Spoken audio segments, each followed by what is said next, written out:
Before we jump in, here's a quick reminder to subscribe to the channel and hit the like button. Um, really helps us out.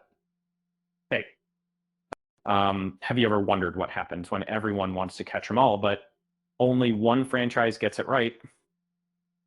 The explosion of Pokemon in the 90s lit a fire under the anime world, and suddenly everyone wanted a piece of the monster catching action. Some tried to carve out their own style, while others, let's just say they were more about copy and paste than innovation. Uh, Take imagination. Imagine waking up one morning and learning you're the chosen one.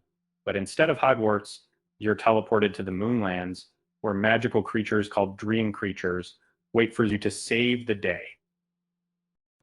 Tony Jones, a average kid from Earth, suddenly finds himself tracking down enchanted stones with a pair of loyal friends, all while trying to keep the villainous Agram in his mystical prison. Uh, the show had plenty of heart, but viewers just didn't stick around for the adventure. Imagination faded away after 2 seasons, uh, leaving Tony and his friends stranded in TV limbo. Uh, Ideas kept flowing, sometimes straight out of a playing card. Duel Masters was inspired by Magic the Gathering, but added that anime flair, battling monsters that pop right out of your deck.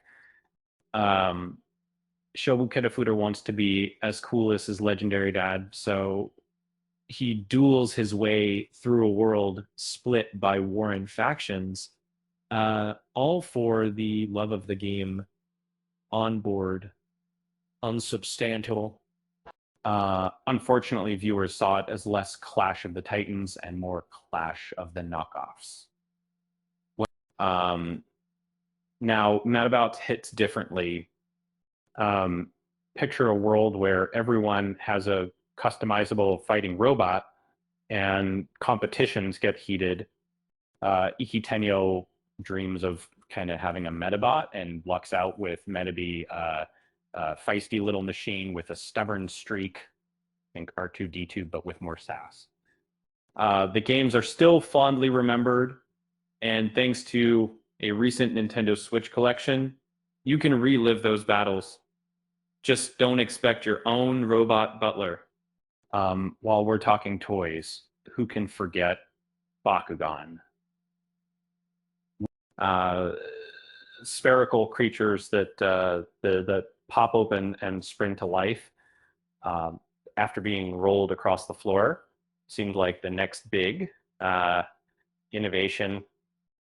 Kids like Dan Crusoe and his friends create a game out of falling cards, only to find out their new toys are at the center of an interdimensional conflict.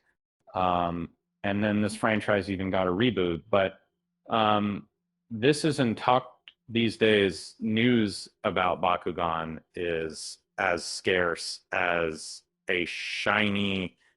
Monsuno went big with the dramatic angle, DNA fueled monsters, and an evil organization with way too many acronyms. When Chase's dad vanishes, it's a race across the globe, unlocking creatures and dodging villains with cartoonishly evil plans. Um, Despite some early excitement, Monsuno fizzled out faster than a busted Pokeball in Small River.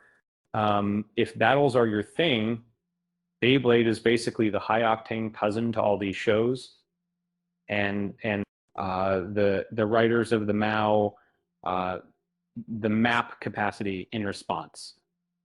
It has influences of how Tyson Granger and his friends formed the Blade Breakers, taking on competitors worldwide.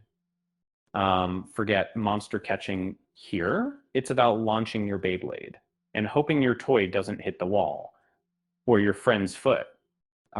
Things really got wild with fighting foodons, food that fights, chefs armed with magical meal tickets, whip up dishes that become monsters. Only anime could turn lunch into war. Even with such creativity, this show left a taste in people's mouths that many were in no rush to savor again. Dinosaur King asked, "What if your trading cards could summon real dinosaurs?" Max, Zoe, and Rex built their D team to tame these creatures and battle villains, but the show itself never quite ruled the world like its prehistoric stars might have hoped. And Monster Rancher stuck closer to the formula and even let fans raise their own monsters, breed them, and step into a game-like world. Denki Sakura wins a mysterious CD and finds himself in an adventure filled with quirky monsters and quests for mystical phoenixes. Still, it couldn't outshine its rivals. Last but not least, Yokai Watch delivered a fun twist. What if the creatures you collect are all based on traditional Japanese ghost stories? Nate roams around solving everyday mysteries with charming yokai, but after huge success in Japan, the international excitement wore off quickly. And maybe there's a yokai for franchises that lose steam, which they may not all have caught the world's attention, but each show brought something unique, sometimes delightfully weird, sometimes outright familiar. And hey, at least nobody tried to make Laundrymon. Gotta sort them all. Now there's a show for the truly brave. With that said, thanks for watching, and until next time, we see the Z.